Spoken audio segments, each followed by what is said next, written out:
Olá, boa tarde. Nós estamos aqui para um bate-papo sobre o processo de criação musical do espetáculo O Mar, dirigido por Fernando Nietzsche, a partir de um texto de Federico Rocca. Esse espetáculo esteve em cartaz até pouco tempo em São Paulo, esperamos que volte em breve.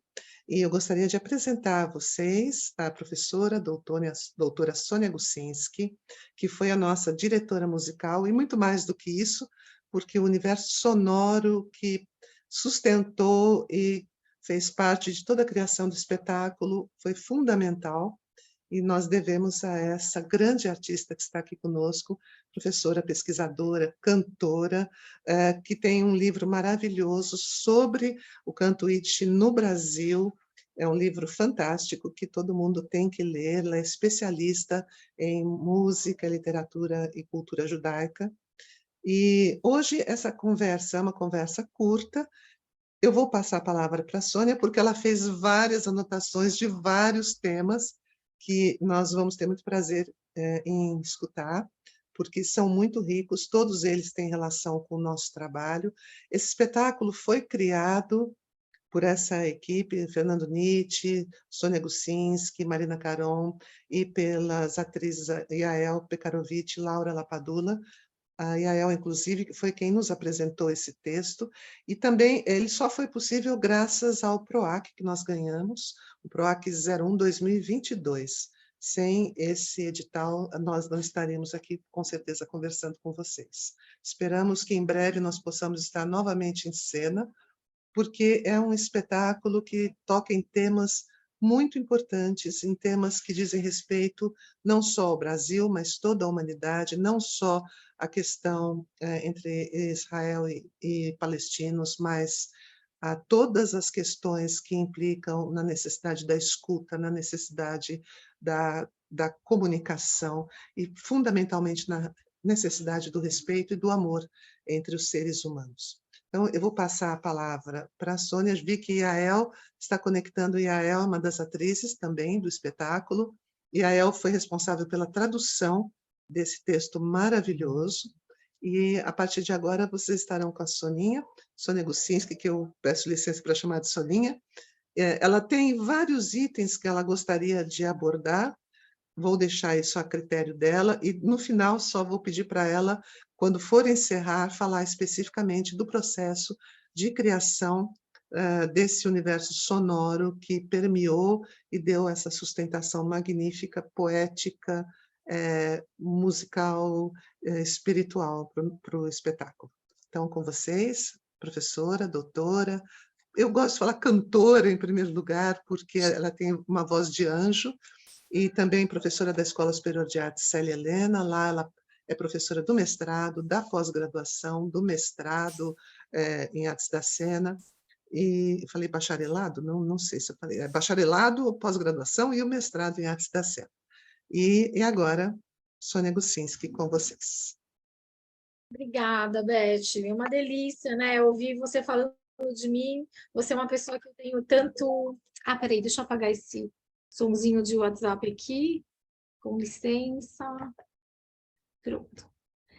É uma pessoa que eu tenho tanta admiração, né? E assim, para mim, já há muitos anos, antes da gente se conhecer, eu já ouvia falar da Beth Dorgan e já tinha muita vontade de trabalhar junto com você, então é uma felicidade, assim, estar na mesma equipe de trabalho, dando aula, na mesma equipe com você, e trabalhando agora, né, em algumas montagens que a gente já tem feito juntas. É muito gostoso mesmo, sempre aprendo muito. Então, dito isso, vamos então para o nosso tema, né, que a gente está falando da música como fator agregador, né, um fator que permeia a, a vida, né, de todo mundo, de todos os povos, e que é um fator abstrato, né, a música não é palpável. Então, ela tem um poder de transmissão e um poder de transferência entre lugares que é muito inerente ao som, né? À propriedade do som. O som percorre espaços, independente de paredes que possam existir entre esses espaços. Se a gente coloca uma cerca entre dois povos, o som vai passar por essa cerca. Então, o que acontece? Quando a gente pensa em composição, a gente pensa na individualidade daquele compositor, né? Toda uma história de vida, as experiências, as singularidades, né? Que pertencem a esse sujeito, a essa pessoa. Mas essa pessoa vive num contexto, né? Numa época. E essa pessoa vive num entorno, né? Que é feito de relevo, de clima, de vegetação. E tudo isso, querendo ou não, vai influenciar os aspectos da cultura dessa pessoa. E dentre esses vários aspectos da cultura, tem esse aspecto sonoro, né? E quando talvez eu vá para lugares que eu nem sei se a gente imagina, né? Porque é um assunto muito amplo. Mas imagino que quando as culturas se fixam nos lugares, com a criação da agricultura, então o homem deixa de ser nômade e passa a se estabelecer num determinado local.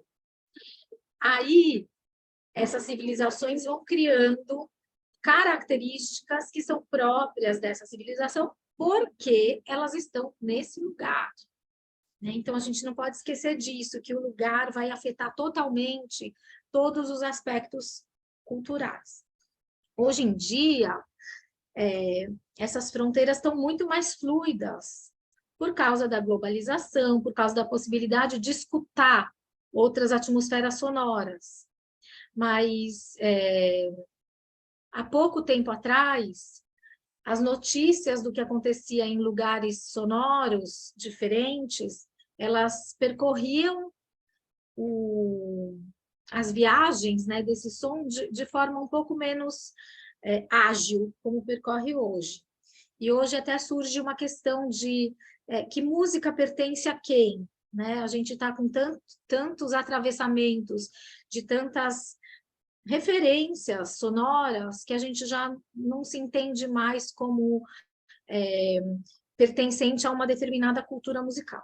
Só que esses atravessamentos sonoros, né, independente da globalização, eles existem desde sempre, de forma talvez um pouco menos ágil. Então, se a gente pegar na história da música, por exemplo, gêneros, né, um pouco mais próximos de nós, samba, tango, choro, jazz, MPB, bossa nova, né? Todos esses gêneros, assim como qualquer gênero musical, é feito de atravessamentos entre atmosferas sonoras que são decorrentes dos entornos. Né? Então, às vezes, esses atravessamentos eles acontecem de forma experimental consciente, né? Que era o que acontecia, por exemplo, na música medieval, quando começaram a surgir as primeiras polifonias cantadas. Então, os compositores resolviam misturar conscientemente, quero misturar um trecho dessa música num idioma com um trecho de outra música em outro idioma e sobrepor esses excertos musicais. E assim começou a surgir polifonias um pouco mais rebuscadas, que viraram os motetos. Às vezes uma linha tinha palavras em um idioma, outra linha tinha palavras em outro idioma. Então, isso é muito comum no começo dos motetos. E uma palavra que eu acho que é fundamental para a gente pensar é em fluidez. Porque mais do que qualquer outro aspecto, talvez artístico, o som tem essa capacidade de furar, como a gente falou, né, das paredes e das cercas, de furar qualquer tipo de barreira. Vou falar um pouquinho da música judaica, e aí a gente puxa também. Eu não sou uma conhecedora da música árabe ou da música oriental, das culturas islâmicas, árabes que não sejam da religião islâmica também. Então, a Beth está aqui também para me ajudar nisso. A única coisa que eu sei é que em várias ocasiões da história da música, essas culturas musicais judaicas e dos povos ditos árabes, que eu nem sei se é o termo correto para a gente dizer, porque são vários povos, eles se entrelaçam. Um dos lugares em que essa música se entrelaça com muita força e com muita nitidez e que resulta também numa característica nacional de um país, é na época da Espanha medieval, na Era de Ouro da Espanha, né? Que Espanha dos Três Corações, essas três culturas, vou chamar assim, né, cultura católica, né, não sei se a gente pode dizer nesses termos, mas o modo de vida católico, as crenças católicas entrelaçados às crenças do mundo muçulmano, entrelaçadas às crenças do mundo judaico, e tudo que vem acoplado a essas crenças e esse modo de vida. Porque as filosofias também estão ligadas, obviamente, ao modo de vida. Nesse período de entrelaçamento muito forte entre essas três culturas, tem um nascimento de uma cultura também espanhola, que muitas pessoas não sabem, mas que ela é totalmente decorrente dessa mistura. Inclusive, gestos e movimentos do flamenco. Dito isso, né, nesse momento, um tipo de música que existe, que é a música sefaradita, que é tão bem explorado aqui no Brasil, por exemplo, pela Fortuna, fora do Brasil, por grupos que são um pouco mais de raiz, e outros grupos que são pesquisadores de música antiga, por exemplo, Esperium 21, com Jordi Savall, que acabam fazendo recriação desse ambiente sonoro da Espanha medieval. E um tipo de música judaica desse período é a música sefaradita, ou sefardita, que é grupo de judeus que viviam na Península Ibérica e com 1492, aproximadamente, né, talvez um pouquinho antes, um pouquinho depois, agora me fogem as datas, teve a expulsão desses judeus de lá e foram para países como Bulgária, Turquia, Grécia e outros países dessa região. Ali, trazendo essa cultura sefardita, com certeza, nessa fluidez, nesse carregar de cultura, eles vão também começar a misturar com as culturas locais. Então, essa mistura é inerente, quando se parte de um lugar que já nasce de mistura, e você leva essa mistura para outro lugar, e nesses outros lugares você também agrega novas misturas, né? Porque esses judeus indo para a Turquia eram novos contatos com novas misturas, que também atravessavam esses universos árabes, otomanos, né, muçulmanos. Então, quando a gente pensa em fronteira musical, é muito difícil, porque a gente precisa detectar todos os cruzamentos que aconteceram, né, nessas várias viagens aí dos povos nas histórias, principalmente povos, no caso, né, por exemplo, o povo judeu, os ciganos, né, onde esses judeus estão? Porque quando você fala de música judaica, por exemplo, é impossível você falar de música judaica, você fala das músicas judaicas, porque são várias culturas, né?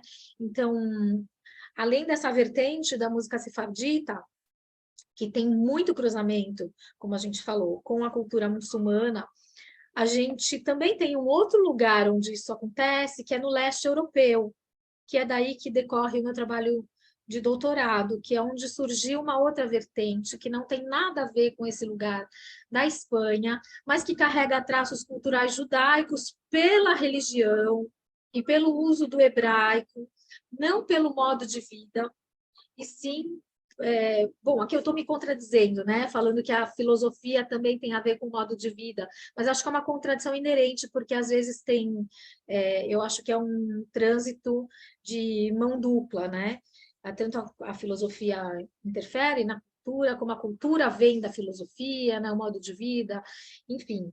Nesse caso desses judeus do leste europeu, mantinham uma espécie de filosofia, de crenças religiosas igual ao dos judeus de outros lugares, mas com influências do alemão, então tinha influências da Europa Central, tanto que o Yiddish, esse idioma representante desses judeus, ele vem da palavra Jüdisch, que era como se chamava judeu em alemão. Então, eles carregam esse idioma, né, a partir do século XIII, já começam a infiltrar outras regiões da Europa, indo para a Europa do Leste, e ali também começam a agregar elementos das culturas eslavas, o que também vai gerar, porque quando a gente pensa o mundo eslavo, né, tal qual quando um estrangeiro pensa sobre o mundo brasileiro, né? Então, quando você fala de música brasileira, também são as músicas brasileiras, né? Isso depende da cultura, depende da região, depende dos entornos. A gente tem o sertão, e a gente tem a floresta, e a gente tem tantos lugares que têm características diferentes que vão gerar características diferentes, apesar do entrelaçamento entre culturas parecidas, não iguais, né? Quantos idiomas indígenas nós tivemos no Brasil, né? Quantas, não sei se eu posso chamar assim, se o termo é correto, tribos ou grupos étnicos, né? Que são diferentes e que cada um tem a sua cultura, mas visto de fora, parece que é um panorama meio homogêneo, né? Assim como quando a gente pensa na África, né, a gente pensa na África como um território homogêneo, né, e que foi feito de tantas culturas e grupos diferentes. Bom, só para eu não me perder, vou voltar aqui um pouco. Beth, por favor, me interrompe se eu estiver indo para lugares que estão Eu não, tá ótimo. indo para outros mares, né? Mas voltando aqui para o Yiddish, né? Então, esse Yiddish, ele já nasce, essa cultura musical Yiddish já nasce de cruzamentos. Tem um filme muito interessante, que é O Trem da Vida, que é um filme que conta, eu esqueci agora, depois a gente procura nome de diretores, enfim, se tiver como achar, também, Le Train de la Vie, acho que se chama. Ele... Frederico Roca está entrando. Que honra. Bem-vindo. Bienvenido. Né? Então, tem uma cena que é muito típica sobre esse cruzamento, né? Então, a música entra como um confronto entre as duas culturas que estão ali, né, em jogo, mas esse confronto... Isso também tem uma cena dessas também no Violinista no Telhado, né? Entre os cossacos e os judeus, que começa num confronto entre uma dança, e aquele confronto vai se transformando em entendimento, em transmissão de elementos musicais de uma cultura para outra, e eles vão se amalgamando.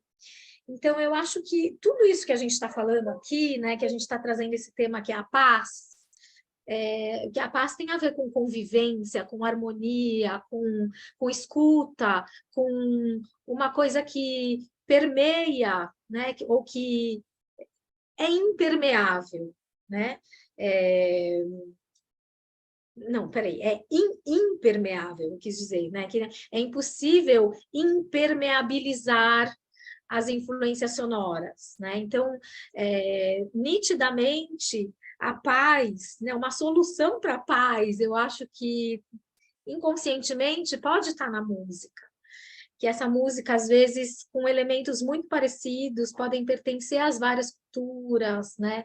Tem até músicas, no caso da música judaica, que é onde eu trafego um pouco mais de conhecimento, que a autoria é disputada entre os gregos, entre os turcos, entre os judeus nômades daquela região.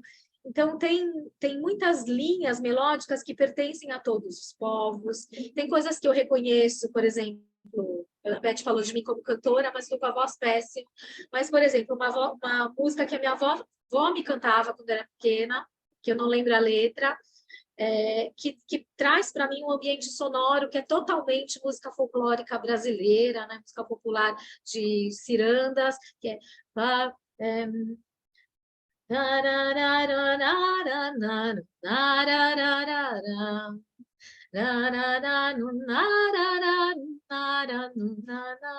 Se eu quiser juntar isso com 1, 2, 3, 4, 5, 6, errei aqui, né? 7, 8, 9, para 12, faltam 3.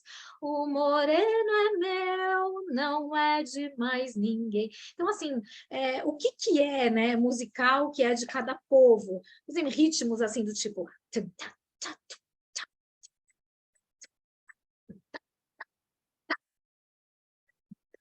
Isso pode pertencer, de repente, a um funk, mas pode pertencer também a Quando ele lembrou ao campo salia, ou pode pertencer a Certa vez juntaria, eu descia um Paraná, o caboclo que remava não parava de falar. Então, o que é essa soma, né, entre cruzamentos que vão dar essas caras que têm a ver com as almas dos povos, mas também não adianta ser essa alma nesse sentido nacionalista, né? Eu defendo a minha alma desse povo. Também o que é a essência de cada povo, né? Então, o quanto que nessas questões todas estão implícitos, né? Questionamentos sobre o que é interessante, o que é importante ser mantido e o que é importante a gente abrir mão para que seja patrimônio do mundo, de todos os povos, né? Eu acho que tem questões sociais muito importantes quando a gente pensa sobre aspectos sonoros. Então, acho que, grosso modo, seria isso, assim, né? Então, Beth, você quer puxar algum aspecto disso? Não sei se eu fui Hum. muito para um lado que não era o nosso... Não, acho que tudo se relaciona, Sônia. Acho que essa questão da permeabilidade, da porosidade que a música apresenta é fundamental, porque ela realmente é um ponto de contato e de comunicação que supera a palavra, que supera outras linguagens, né? Na música árabe, por exemplo, uma coisa que é muito importante é que a música sempre está acoplada à palavra. A palavra cantada, ela é muito importante. E você cantando, eu me lembrei da minha avó, quando eu era pequena, ela me cantava uma musiquinha, e que eu, a vida toda, acreditei que era uma música árabe, que era Beit Escandaria, e depois eu falei, mas a Escandaria é Alexandria, mas, meu Deus, será que a música é de onde? Aí depois eu ouvi um grupo turco cantando essa música, e eu disse, não, essa música é turca. Falei, meu Deus, de onde vem, afinal de contas, essa música, né? E aí você vai puxando o fio. Os turcos estiveram no Líbano durante um grande tempo, né? Tanto que no Brasil os árabes que vieram para cá no final do século XIX, começo do século XX, tinham carimbado no passaporte o carimbo turco. E eram chamados de turcos, né? Até hoje tem muita gente que fala os turcos, né? Isso, na verdade, não eram.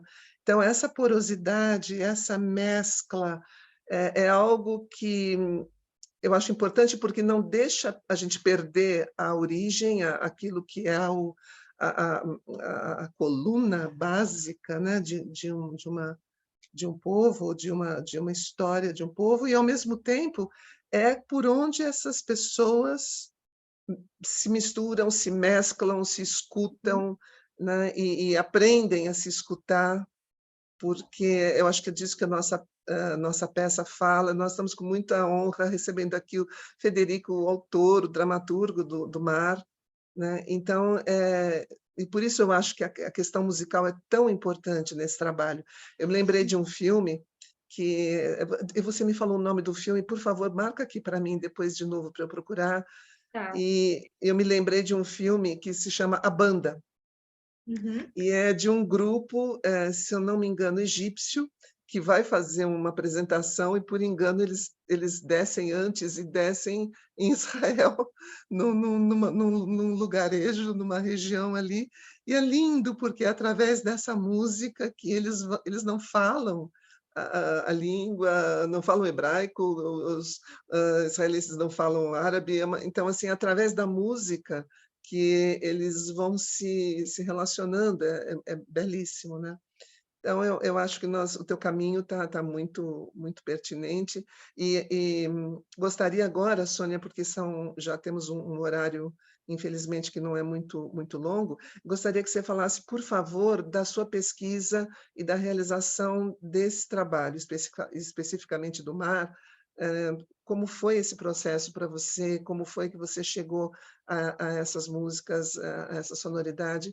E você fez agora essa relação com a música e a cantiga de roda brasileira, e me lembrei também de uma música árabe que é sobre a noiva, que tem um pouco isso. Tan, tan, tan, tan, taran, tan, tan, taran, tan, tan, tan, pam, pam, param, pam, pam, pam, pam, param, não é bem isso, mas assim, como a gente consegue adaptar e consegue ouvir, às vezes, a mesma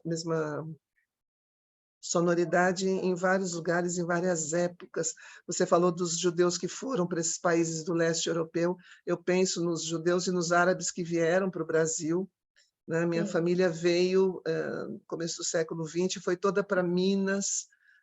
Então, tudo isso se misturou também com a música Sim, brasileira, né? sim. E eu acho isso de uma potência enorme, talvez um dos pontos em que a humanidade possa realmente se ancorar para tentar literalmente se escutar, né? Então, eu vou passar para você, pedindo, por favor, para você agora abordar especificamente esse teu trabalho conosco. Sim, sim. Eu só queria, antes disso, lembrar, você me fez lembrar de uma coisa da minha avó também, que ela, chegando no Brasil, ela veio de uma família ortodoxa na Polônia, e ela fazia várias práticas ortodoxas, mas quando a gente ia para a Praia de Santos, no Réveillon, isso está até lá no meu livro, né, na apresentação, ela pulava 7 ondinhas para Iemanjá, no Réveillon, né? Então, eu acho que isso é tão lindo, né? A possibilidade que a gente tem de entrelaçamento entre as culturas, né? E acho que vem essa questão mesmo, né? Puxa vida, a gente quer manter culturas, principalmente nesse mundo hoje que a gente pensa, é tudo tão pasteurizado, né? Tudo tão igual, todo mundo quer ser igual ao outro, um pouco na globalização. Então a gente fica um pouco querendo segurar as nossas raízes, né, como algo diferencial, mas que isso signifique apenas pluralidade, né, nas conversas, e que não signifique modos corretos e não corretos de ser e estar, né, que eu acho que falta muito essa consciência, né, que a gente pode sim ser plural, e que sendo plural a gente pode sim saber que ninguém é melhor que ninguém, que a gente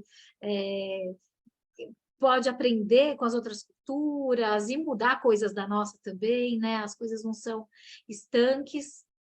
Então, eu acho que a nossa peça também fala disso, né? Então, momentos em que uma das nossas personagens, como chama a personagem da Yael mesmo? Dânia. Dânia. A Dânia reza o Cádiz, né? Que teoricamente é uma reza feita pelos homens e que já nesse caso já está sendo transformado ao contexto, né? São as vozes femininas, né? Também ocupando esse espaço. E nesse momento a Adila, né, que é a sua personagem, ela fala amém, né, e a presença das falas que Alá não vai se importar, e a personagem da Yael, a Dânia, também tem então, esse lugar que é Alá, né, e não lugar, me perdoe assim o termo errado de falar, né? Mas a figura, né? A força de Alá e a força desse Deus judaico, que na verdade são a mesma coisa, né? Porque quem acredita no bem acredita na mesma coisa, né? Os valores são só os formatos que mudam, mas os valores são os mesmos. Então, pensando assim, que essa construção da música, da peça, não foi uma construção só minha, né? Foi uma construção muito na minha escuta do nosso diálogo, né? A gente falando de escuta de novo, que a gente teve mesmo que um diálogo entre as atrizes, com o Nando, com a Marina, e a gente vai entendendo uma coisa que logo de cara tinha que fazer parte, né? Inclusive a gente falou muito sobre isso, né, Bé? Que era a existência de um, né? Então tinha um pedal que parecia que trazia nele um lugar de distância, de permanência, de areia, de sonho com uma coisa muito terrena, de realidade, né? Então, eu acho que o pedal foi um grande definidor, assim, dos outros caminhos. A gente falava muito sobre sonorizar com instrumentos que lembrassem vento, né? Então tinha essa questão de um som de flauta que permeava, mas ao mesmo tempo também outros instrumentos como harpa, uma harpa que pudesse trazer algo mais lúdico, mais mágico, mais antigo, né? Uma harpa, como se uma harpa de Davi, né? Mais lírico. Então, às vezes com algumas sonoridades que lembravam algumas percussões locais para ter uma dinâmica um pouco mais no andamento, por exemplo, na cena da história, que se forma tanto na cena que a gente chamou de a cena do banquete, né, que tem aquela refeição, então aparece um elemento percussivo que na verdade veio de uma criação no teclado eletrônico, né, partindo de instrumentos étnicos da região, e que teve um movimento de aceleração e desaceleração, pensando na dinâmica da cena, né, da não linearidade da própria atmosfera, né, das histórias. Então, a gente queria que esse banquete não fosse linear, que esse banquete tivesse momentos.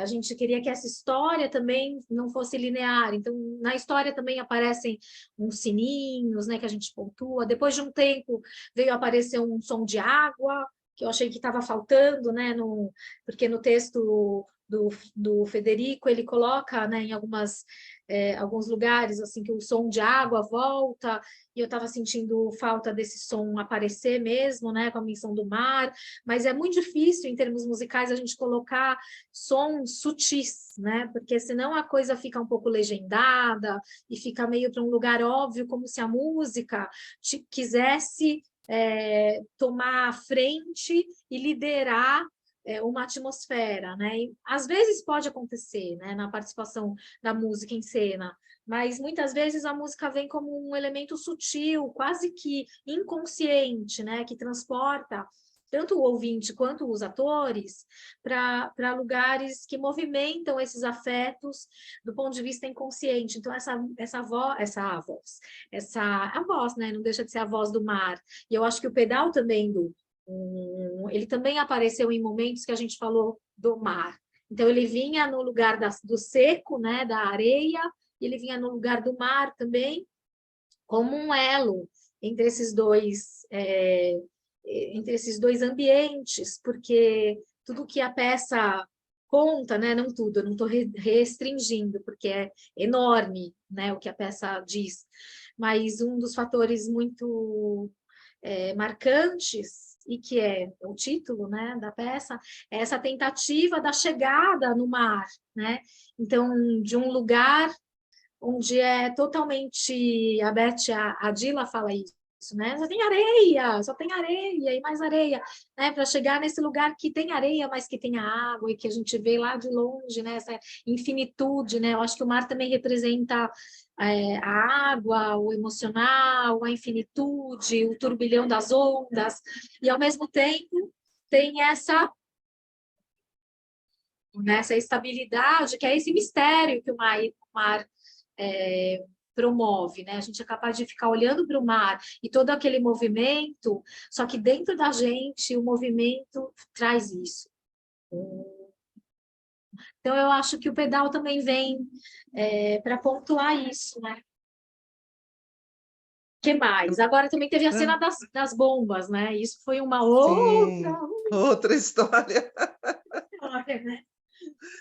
Eu acho interessante porque na primeira história que a Adila conta, a história do camelo, quando você trouxe a partitura para eu ir estudando, que é uma partitura porque eu tinha que entender exatamente quais eram as entradas musicais ali no texto. No começo eu fiquei muito assustada, falei, ai meu Deus, ai meu Deus. Depois aconteceu uma coisa inversa, porque os sons começaram a me levar. Eu me lembro quando eu dizia que o Taman olhou para o camelo com tristeza. Quando, na verdade, começou a acontecer o contrário, eu ouvia um som e eu falava, que era um som, entre aspas, triste, não é triste, mas que me levava para isso. E isso me levava a falar da tristeza do Tamano. Então, começou a haver um diálogo muito, muito intenso para mim, internamente, entre os sons e a história, né? E isso que você fala do mar, a Yael comentou aqui, é o turbilhão que traz a paz, é exatamente isso.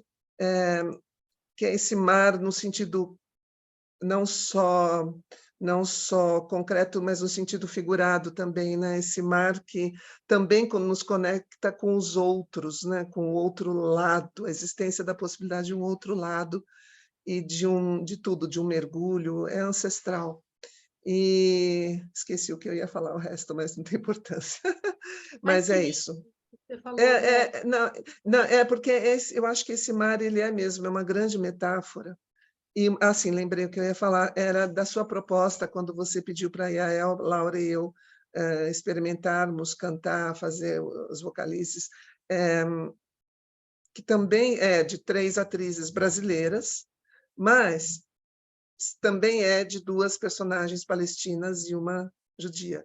Então, essa mescla dessas vozes, né, que é um movimento que hoje existe no mundo. O Daniel Barenboim faz isso com uma orquestra composta por, né, jovens de vários países em conflito. Aqui o SESC tem também sempre reunindo os grupos, né, sempre reúne os grupos também que fazem isso. A Fortuna canta em vários idiomas, em árabe, em hebraico, em francês, é maravilhoso, né? Então, eu acho que esse movimento, e o movimento partindo da música, é de uma grande potência. Para isso que nós, humildemente, tentamos colaborar, que é essa questão dessa possibilidade, eu não vou nem dizer paz entre os povos, talvez seja utópico, mas pelo menos de escuta, né?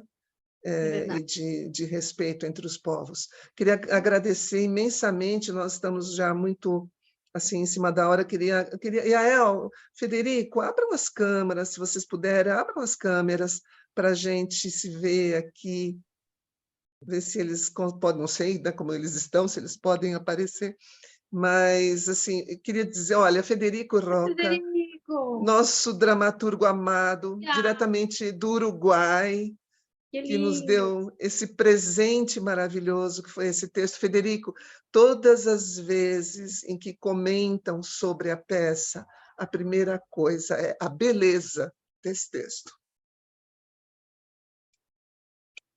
Muito obrigada. Presente mesmo. Não é? Yael, abre esse microfone, Yael. Fala aí, Federico, abre esses microfones. Llueve mucho acá en Uruguay y mi techo hace mucho ruido.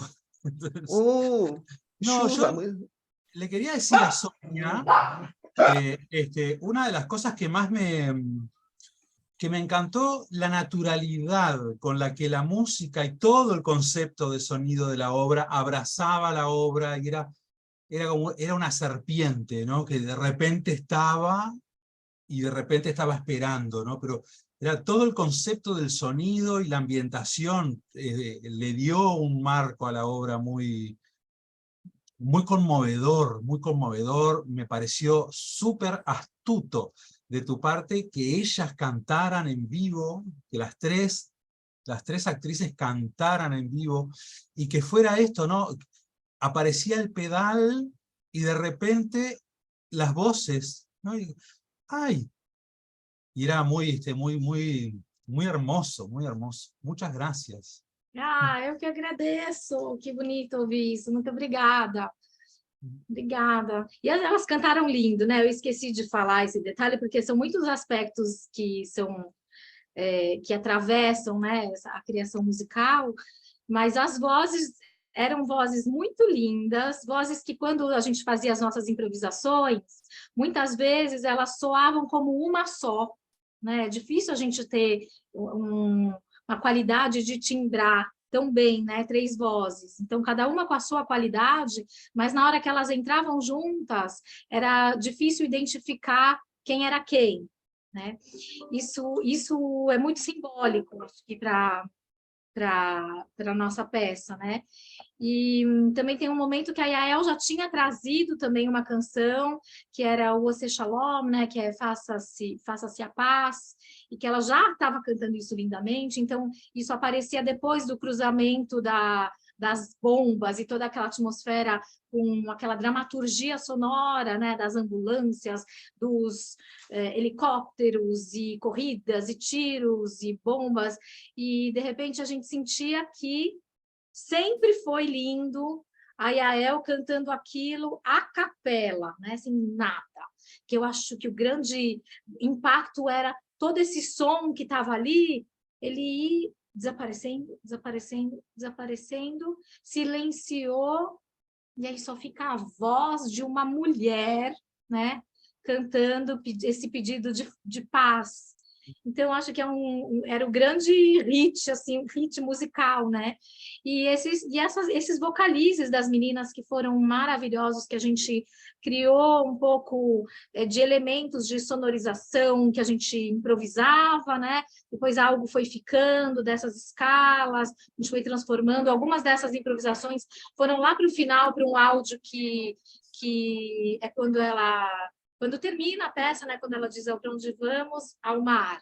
E aí entram as 3 vozes dos improvisos, a gente estava na dúvida, foi, não foi, mas eu achei que era muito lindo as vozes terem aparecido ao vivo, e no final elas virem de um lugar longe, né, um lugar de fora, né? Que mais desses vocalizes? A gente experimentou sonoridades com sílabas, né? Aproveitava a Beth, que fala árabe, com eu e a Yael, que falamos um pouco de hebraico, né? Então, a gente foi trazendo sons que não eram palavras, mas que tinham fonemas que lembravam um pouco a ambientação das palavras, né? Dos idiomas mesmo. E, então, foi isso, gente. Obrigada. Eu saí falando sobre outro assunto, né? Não, mas não, isso. é isso. Hoje nós estamos falando disso. Eu queria, agora, infelizmente, acho que a gente vai ter que encerrar. Queria agradecer. Adriela, abre a sua câmera. Adriela, nossa produtora. Aí, Adriela aqui também. Então, assim, acho que é isso. Eu tomei por conta própria essa função de ficar abrindo, fechando. Cara de pau. Então Você está isso. ótima, Beth. Você tinha que ter um programa seu no YouTube, eu acho. Vou fazer você influencer. Isso. Então, queria agradecer, nós queríamos todos agradecer muitíssimo, dizer que esse projeto, se Deus quiser, se Allah quiser, e eles querem, nós pretendemos continuar, retomar o projeto, retomar esse espetáculo, vamos trazer Federico de novo para cá, para ficar conosco aqui no Brasil, e vamos visitá-lo no Uruguai. E assim, agradecemos a toda a equipe, que é uma equipe maravilhosa, e que eu acho que penso e acredito que vocês também, essa equipe é um microcosmo daquilo que nós acreditamos que é que o texto diz, justo e bom. Pessoas diferentes culturas, diferentes línguas, diferentes origens, histórias, juntas, construindo uma obra de arte, construindo a possibilidade de um mundo melhor. Então, muito obrigada, Federico, que honra, que prazer e que alegria você estar aqui conosco. Muito obrigada. Cheguei um pouquinho tarde, pero estava dando clase. Não, é um presente. Muito obrigada, obrigada. Yael, querida, muito obrigada. Yael é a nossa voz mais brilhante, maravilhosa do espetáculo, e eu tive que fazer um grande esforço em todas as apresentações para não chorar quando ela cantava. Então, assim, eu choro só de lembrar. Sônia Gusinski, nossa fada, que criou esse trabalho sem o qual acho que nós não teríamos conseguido o resultado que conseguimos. E muitíssimo obrigada, querida, parabéns por esse trabalho belíssimo. Adriela, parabéns, obrigada pelo nosso suporte de produção. Obrigada a todos, Fernando Nietzsche, que deve estar agora voando, acho que para Porto Alegre, não sei para onde, Laura Lapadula, nossa outra atriz de olhos maravilhosos. Eles vão assistir depois. Vou assistir. Nossa equipe de som, de luz, de cenotécnicos, de cenário, enfim, uma grande equipe. Nós estamos juntos nesse processo e vamos continuar navegando. Muy bien. Vamos. Obrigada. Muito obrigada. É isso? Alguém mais quer falar? Nada? Não. Só agradecer, eu queria agradecer também. Muita oportunidade de trocar essas ideias, né? A gente está no processo e a gente acaba não conversando tanto sobre esses meandros, né? Então, foi muito gostoso poder falar. Obrigada, Beth. Obrigada, Frederico. Foi maravilhoso esse presente que você deu para a gente. E a El, reencontrando, foi muito gostoso. E a Adriela, conhecendo você, foi uma delícia. Obrigada por tudo. Não, muito obrigada. Um abraço, um beijo Obrigada, carinhoso a todos. Tchau, shalom. Shalom. Shalom, shalom.